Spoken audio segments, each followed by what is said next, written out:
केंद्र सरकार की ओर से अधिसूचना जारी कर 25 जून को संविधान हत्या दिवस मनाने की घोषणा कर दी गई है। क्यों संविधान हत्या दिवस मनानी जा रही है बीजेपी?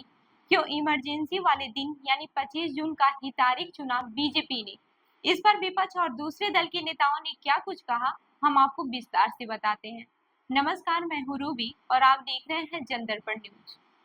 सरकार से लेकर संसद तक कांग्रेस नेता राहुल गांधी ने कभी पीएम मोदी को तानाशाह बताया, तो कभी अपने भाषण में संविधान खतरे में है के नारे लगाए। राहुल गांधी ने 4 जून को लोकसभा चुनाव के नतीजों के बाद प्रेस कॉन्फ्रेंस करके कहा था कि कांग्रेस और इंडिया गठबंधन ने संविधान को बचा लिया है।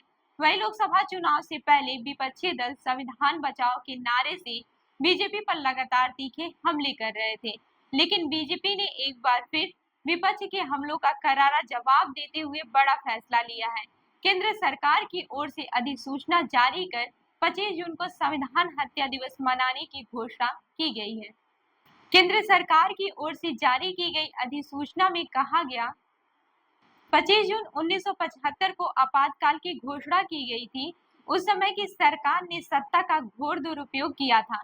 भारत के लोगों को देश के संविधान और भारत के मजबूत लोकतंत्र पर दृढ़ विश्वास है, इसलिए भारत सरकार ने आपातकाल की अवधि के दौरान सत्ता के घोर दुरुपयोग का सामना और संघर्ष करने वाले सभी लोगों को श्रद्धांजलि देने के लिए 25 जून को संविधान हत्या दिवस देशवासियों को याद दिलाएगा कि संविधान के कुचले जाने के बाद देश को कैसे कैसे हालातों से गुजरना पड़ा था। यह दिन उन सभी लोगों के लिए नमन करने का भी है जिन्होंने आपातकाल की घोर पीड़ा झेली।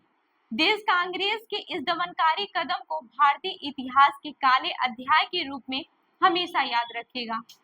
वहीं सरकार के फैसले को लेकर केंद्रीय गृह मंत्री अमित शाह ने सोशल मीडिया प्लेटफॉर्म पर लिखा, 25 जून 1975 को तत्कालीन प्रधानमंत्री इंदिरा गांधी ने अपनी तानाशाही मानसिकता को दर्शाते हुए देश में आपातकाल लगाकर भारतीय लोकतंत्र की आत्मा का गला घोट दिया था।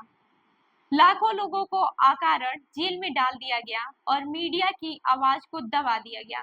भारत सरकार ने हर साल 25 जून को संविधान हत्या दिवस के रूप में मनाने का निर्णय लिया है। यह दिन उन सभी लोगों के विराट योगदान का स्मरण कराएगा जिन्होंने 1975 के आपातकाल के अमानवीय दर्द को झेला था। आपको बताते हैं कि इस पर विपक्ष और दूसरे दल के नेताओं ने क्या कुछ कहा। कांग्रेस अध्यक्ष मल्लिकार्जुन खड़गे ने कहा, पिछले 10 सालों में इस सरकार ने हर दिन संविधान हत्या दिवस ही तो मनाया है। अपने देश के हर गरीब और वंचित तबके से हर पल उसका आत्मसम्मान छीना है। मध्य प्रदेश में आदिवासियों के अपमान, हाथरस में दलित बेटी के जबरिया अंतिम संस्कार जैसे मुद्दे गिनाए और पूछा कि क्या यह संविधान की हत्या नहीं हुई तो और क्या है। इस सरकार के मुंह से संविधान की बातें अच्छी नहीं लगती हैं। अखिलेश यादव ने कहा कि बीजेपी बताए कि वह अपने काले दिनों के लिए कौन कौन सी तारीखों को चुनेगी। 30 जनवरी को बापू हत्या दिवस या फिर लोकतंत्र हत्या दिवस के संयुक्त दिवस के रूप में मनाना चाहिए, क्योंकि इसी दिन चंडीगढ़ में भाजपा ने मेयर चुनाव में धांधली की थी। पश्चिम बंगाल की मुख्यमंत्री ममता बनर्जी बोली, देश में सबसे ज्यादा इमरजेंसी तो मोदी सरकार में ही लग रही है। ये सरकार ज्यादा दिन तक नहीं चलेगी, यह सरकार स्थिर नहीं है। अब हम आपको बताते हैं कि भाजपा ने ऐसा कदम क्यों उठाया। दरअसल लोकसभा चुनाव 2024 के दौरान भाजपा ने 400 पार का नारा दिया था।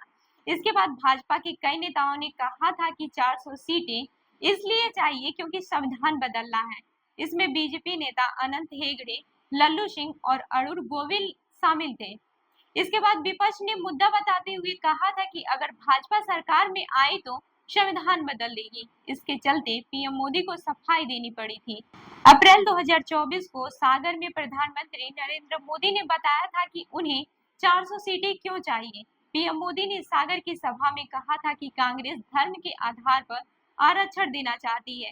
कांग्रेस ने कर्नाटक के धर्म के आधार पर आरक्षण दे दिया है, वह यही फार्मूला पूरे देश पर लागू करवाना चाहती है। दलित, आदिवासी, ओबीसी के आरक्षण को चोरी होने से रोकने के लिए मोदी को 400 पार चाहिए।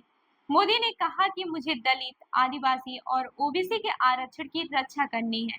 इसके बाद विपक्ष ने भाजपा पर संविधान विरोधी होने का आरोप लगाया। कहा कि अगर भाजपा सरकार में आई तो वह संविधान बदल देगी। तो इस खबर पर क्या है आपकी राय, हमें जरूर बताएं। धन्यवाद।